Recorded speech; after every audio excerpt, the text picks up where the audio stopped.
Number 1. Ekaterina was last seen in Monterey, California on April 5, 1998.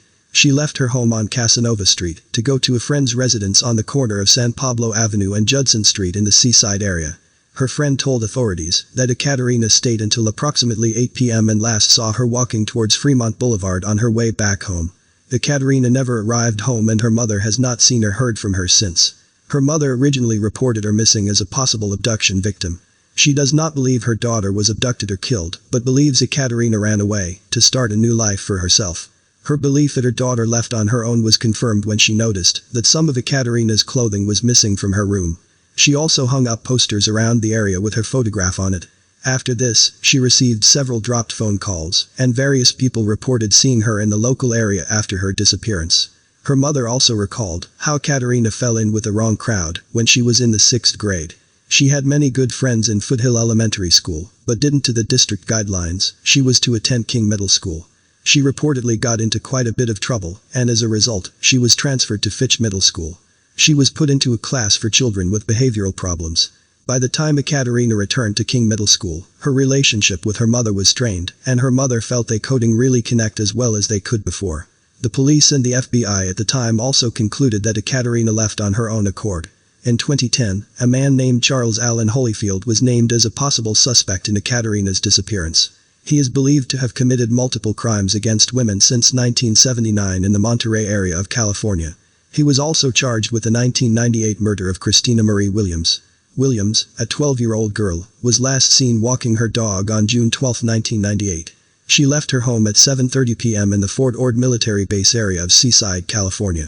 She was presumably abducted by a stranger at the time. Her dog eventually returned home without her. It would take several months to find her.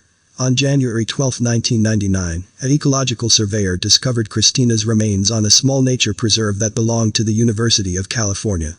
The remains were skeletal and badly deteriorated and were recovered from a wooded area. They were identified as belonging to Christina via dental record soon afterwards. Her cause of death could not be determined at the time, but evidence pointed towards murder. The remains had been found only 3 miles away from where Christina was abducted. Searches were done in that area when the investigation started, and no remains were there. Authorities believe that they were placed there at a later date. Charles was considered a suspect in the case for many years until his arrest in April of 2017. The California Department of Justice Crime Laboratory retested Christina's underwear that was found on her body for any possible DNA evidence left behind by her killer. They were able to recover semen samples which were matched to Charles via DNA. He was charged with kidnapping, sexual assault, and first-degree murder in relation to Christina's murder. He was already serving a life sentence at the time of his arrest. He was previously convicted of raping and strangling a 14-year-old girl from Monterey and attempting to kidnap an 18-year-old girl in the early 1980s. Holyfield also attempted to abduct a female jogger at gunpoint on September 13, 1998. She was able to escape him, and he was charged with this case as well. In March of 2020, he was found guilty of all charges brought against him in Christina's case. He was sentenced to life in prison without parole. Investigators have considered his possible involvement in Ekaterina's disappearance because both her and Christina had attended Fitch Middle School. Holyfield's brother's home was only blocks away from where Ekaterina was last seen, and he would have crossed paths with her that night while driving in the area. Investigators have found no conclusive evidence to link him to her case. Her mother holds on to hope that her daughter is safe and unharmed and that Holyfield did not kill her. Ekaterina's family immigrated to the United States from Russia in 1990 when she was just 5 years old. Her mother recalls that she was happy, strong, and kind-hearted towards others. She continues to hope Ekaterina is alive and will contact her one day. Ekaterina's disappearance remains classified as an endangered runaway and her case remains unsolved. Her current whereabouts are unknown. She might be in the Seaside, California area or in the local area. Number 2. Annie was last seen in Gainesville, Florida on August 25, 1989. His brother last reported seeing him inside a neighbor, James Carl Welsh's vehicle as he listened to the car's radio at 8:30 p.m. He said James appeared to watching Danny as he did this from his home. Welsh declared he was going to bed shortly thereafter. His brother noticed that Welsh's bedroom window had the screen removed at the time. Danny never returned home and was never seen or heard from again. His family reported him missing at midnight. His mother was originally not concerned about him not returning home. She assumed he chose to spend the night at a friend's residence. Investigators initially believed that Danny had voluntarily run away from home in 1989, but soon started to believe other factors had a hand in his disappearance. There were possible sightings of him in the area after his disappearance, but these are largely discounted. His disappearance might be classified as an endangered runaway with some agencies. Authorities believe Danny might have been abducted by a non-family member. Investigators soon discovered that James had a criminal history. He was convicted of sexual assaulting against 2 children after Danny's disappearance. He was also known for providing beer and marijuana to older boys in the neighborhood at the time of Danny's disappearance. James forbid Danny from coming into his house, since he feared the boy would tell an adult about what was happening. James was identified as a possible suspect in Danny's case soon afterwards. His mother became friends with him in an effort to get him to divulge information that could lead to her son's whereabouts. She said he did not reveal anything, but she did notice a bad odor was coming from the drainage ditch in the general area shortly after his disappearance. Extensive searches of the area were conducted and included trained canine dogs. No evidence of Danny's whereabouts was ever found as a result of those searches. They also searched Welsh's home for evidence and questioned him about his possible role in the case. He has not been charged with any wrongdoing in the case. James remains a suspect in Danny's presumed abduction. He subsequently pleaded guilty to one of the sexual assaults he committed and was sentenced to 10 years in prison. He was released in 1999. James lived 2 houses away from Danny at the time. Investigators received information that Danny was allegedly seen later during the evening of his abduction. A witness reported that they saw Danny inside of a vehicle with 2 unidentified male subjects. The vehicle was spotted outside of the Handyway food store in the 1400 block of Northeast 23rd Street. This was approximately 2.5 miles away from Danny's home. One of the men was described as being between 18 and 20 years of age in 1989. He stood at about 5'83" and weighed 150 pounds. He was Caucasian and had brown hair and a mustache. The other man was described as being Caucasian with a medium build. He had brain hair pulled back in a ponytail. He was approximately between 20 and 22 years of age at the time. The men were driving a brown 4-door 1978 or 1979 Chevrolet Impala. The car might have had damage to its right front panel. Investigators are unsure if the sighting was accurate or not, but continue to believe Danny was snatched by someone he possibly didn't know. Randy was possibly sighted again 3 years after his disappearance in New Jersey. In August of 1992, a woman said she saw a boy who looked exactly like Danny on Manasquan Beach with an unidentified male. She said the man had a tight hold on the boy's arm. She felt this was unusual given the fact that the boy appeared to be a teenager as opposed to a small child. The woman initially didn't know the significance of what she saw. A few days after she witnessed this, she received a mailer which featured Danny on it, and she recognized the boy she saw. He looked just like Randy. She reported her sighting to the National Center for Missing and Exploited Children after seeing this. The man that Danny was possibly seen with on the beach was described as Caucasian with a thin build at the time. He had a fair complexion with a possibly sparse mustache.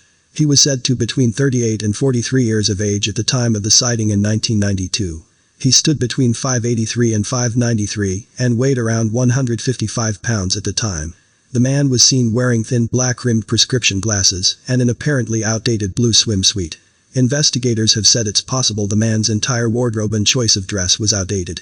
Investigators have not verified the sighting, but believe the boy was likely Danny. At the time of his disappearance, Danny enjoyed hobbies like fishing, skateboarding, and dancing. He was also described as being mischievous at the time of his 1989 disappearance. His mother originally moved to West Virginia after her son's disappearance. She returned to Gainesville again in 2001. She hopes to find answers in the case. Foul play is suspected in Danny's disappearance. His case remains unsolved. Number 3. Camellia was abducted by her non-custodial father, Derek Spencer, and her paternal grandmother, Helen Barbara Gruning, from Palmdale, California on December 20, 1999.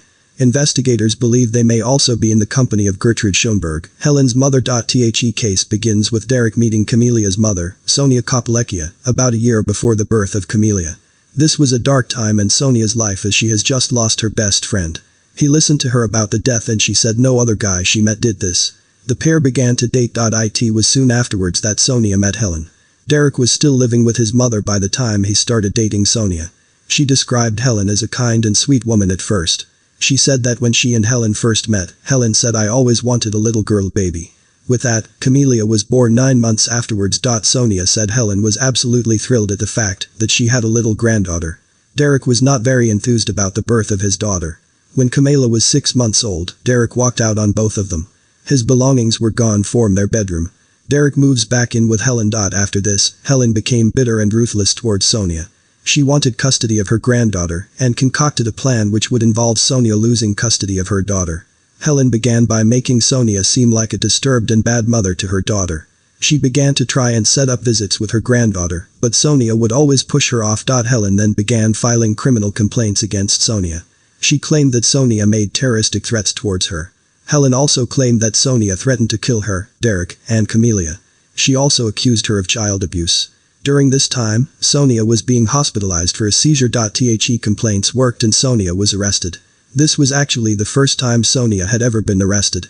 She was shocked at the charges she received, especially the charge for the attempted murder of her baby. She faced 5 felony charges in total, and was sentenced to a year in prison. Since none of Helen's allegations had any evidence to back them up, Sonia was acquitted of most of the charges brought against her. She was still convicted of making threats towards Helen. She was sentenced to 2 months in prison. During the time Sonia was incarcerated, Derek and Helen were granted temporary custody of Camellia. When Sonia was released, doctors started to become very suspicious of Helen. She frequently brought Camellia into the hospital, and claimed she suffered from shaken baby syndrome. She did this so frequently, that the staff eventually contacted the California Department of Social Services, and said Helen might have Munchausen syndrome by proxy. This syndrome causes a person to fake or cause another person to be sick. When Camellia was able to speak, she told a therapist that Helen would always tell her to act sick. CDSS discovered that Camellia had been prescribed medicine she did not need in any way. Additionally, a doctor discovered that Camellia had the drug Depakote in her bloodstream. This medicine is normally used to treat epilepsy and bipolar disorder. The drug was prescribed to the child. Camellia likely would have died from kidney failure if this hadn't been discovered. Sonia testified that whenever she visited Camellia, the child could not even hold her head up, and Sonia was unable to help her. Derek and Helen lost custody of Camellia, who was then placed in the foster system. The only way any of them could see her is when they had supervised visits. Helen continued to claim Sonia would hurt the child, so an armed guard was present during her supervised visit. Sonia was going to regain custody of her daughter with Derek, having simple visitation rights. Helen did not like this, and devised a plan to abduct her granddaughter and flee. It's possible Helen had been planning to take Camellia for a few months to a year before it even happened. Derek, Helen, and Gertrude all went to the post office and stopped their mail. They also mortgaged the house and sold all their belongings. Helen got approximately $180,000. This was the money which funded the getaway. Helen went through great lengths so she couldn't be tracked by the bank or anyone else. 5 days before Camelia's abduction, the 3 of them also got passports in the mail. Workers from the post office remember Gertrude saying something about going to Europe. Investigators believe the passports might have been a ploy to get people to think they left the country. Just a few days before her kidnapping, Camellia was with Sonia on a visit. She told Sonia, "Mommy, they're going to steal me." On the day she was taken, Derek had a supervised visit with his daughter. The visit is usually supposed to happen at the CDSS office, but Derek managed to convince them to let him meet her at the arcade, just a few miles away from his home. Derek apparently asked one of the monitors if he could take Camellia to one of the games to play, and she agreed. She apparently dropped her pencil but picked it back up. When she looked up, Derek and Camellia were gone. The police were immediately called, but they found no trace of them. It's presumed Helen waited outside the park in a getaway car. When their house was searched, it was completely empty besides a few boxes. This was due to the fact that they sold their things for the money. Derek is described as a Caucasian male with sandy brown hair and green eyes. He stood between 5'83" and 6'13", and weighed between 160 and 180 pounds. He was born on July 16, 1972, making him 27 years old at the time of his daughter's abduction. He has his first name tattooed on his forearm or left shoulder. He may use the following names: Derek Gruning, Derek Spencer Gruning, Derek Renning, and Derek Running Glantz. He might use several different social security numbers. Derek might wear blue or brown tinted contact lenses, and might dye his hair a darker color. He might wear his hair cut short or long with a ponytail. He was known to enjoy gambling, which included blackjack. He also liked betting on football and baseball. He was originally born in Pennsylvania. Helen is described as a Caucasian female with red auburn hair and green eyes. She was born on April 24, 1947, making her 52 years old at the time of her granddaughter's abduction. She stood at approximately 5'53" and weighed 105 pounds. She was known to wear wigs at the time, and might have dyed her natural hair a darker color.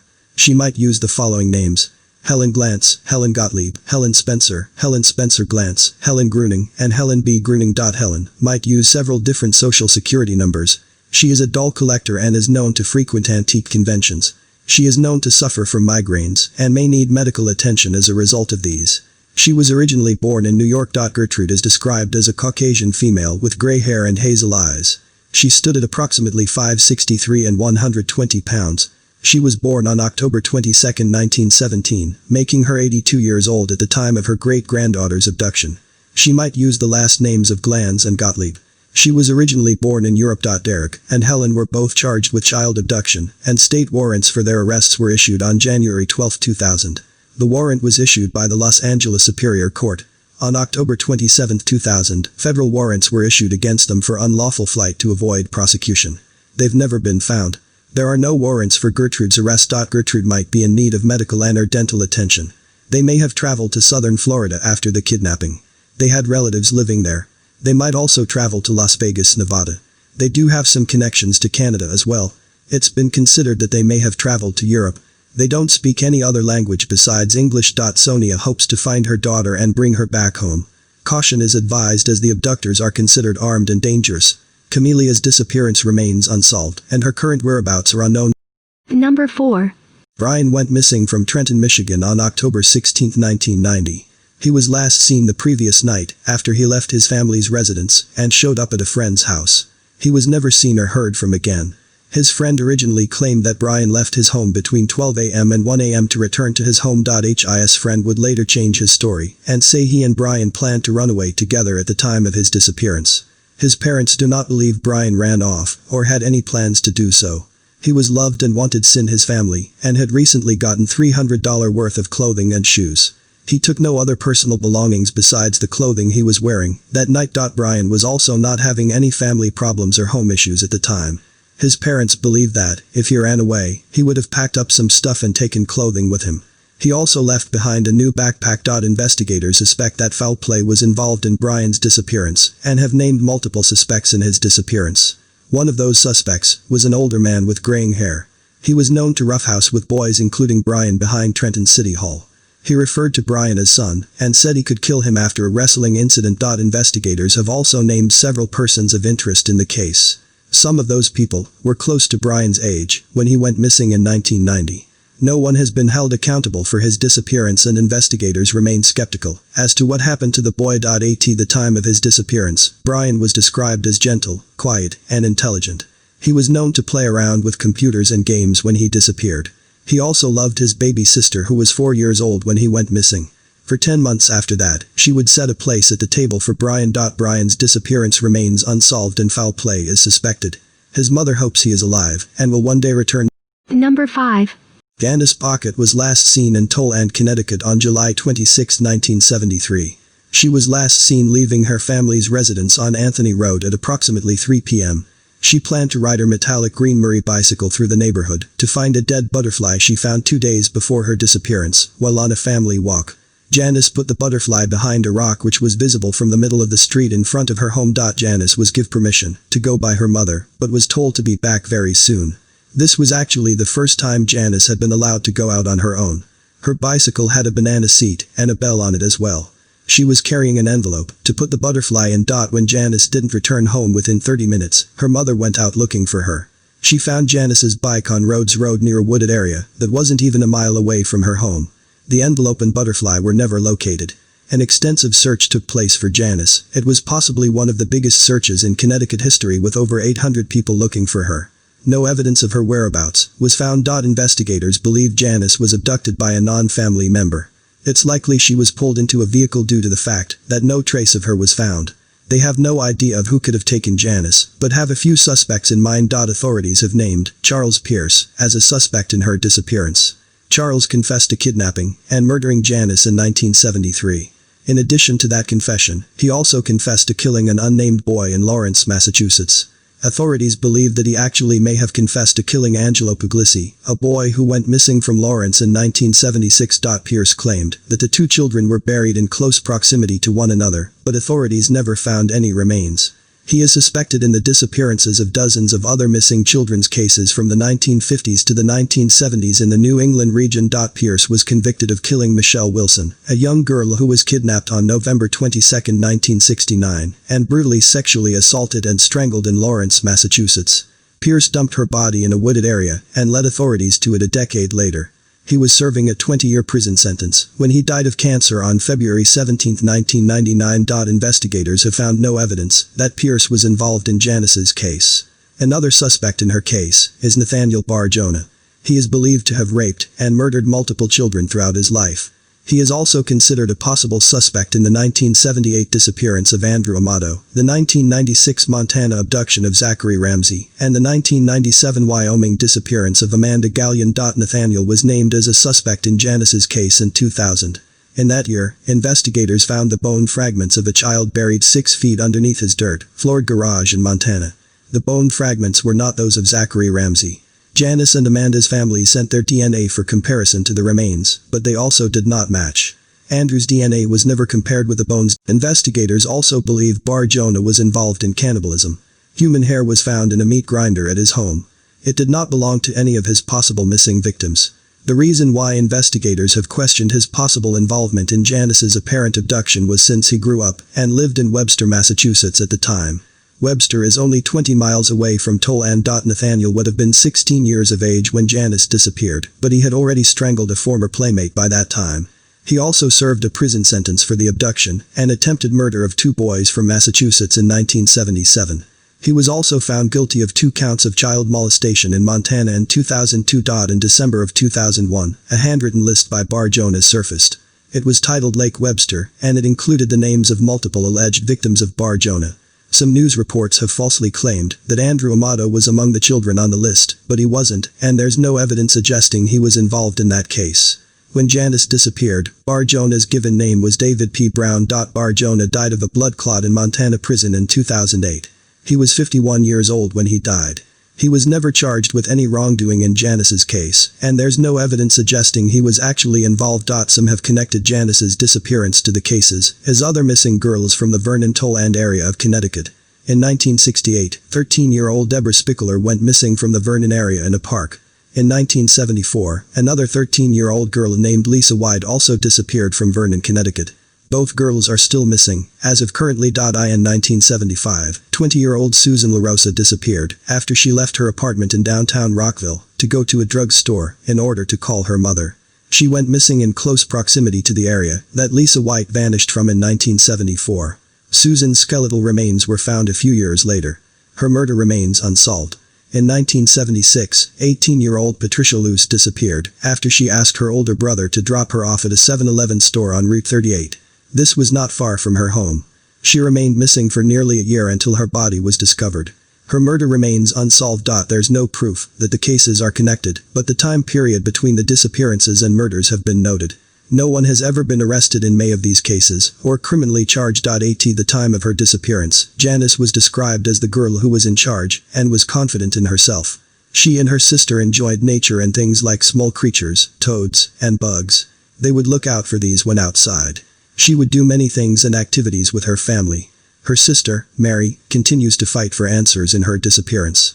Both her parents, Catherine and Ronald Pocket, have passed away in recent years. Janice's disappearance remains unsolved. Multiple suspects have arisen over the years, but no arrests have been made. She's presumed to have been abducted by a stranger.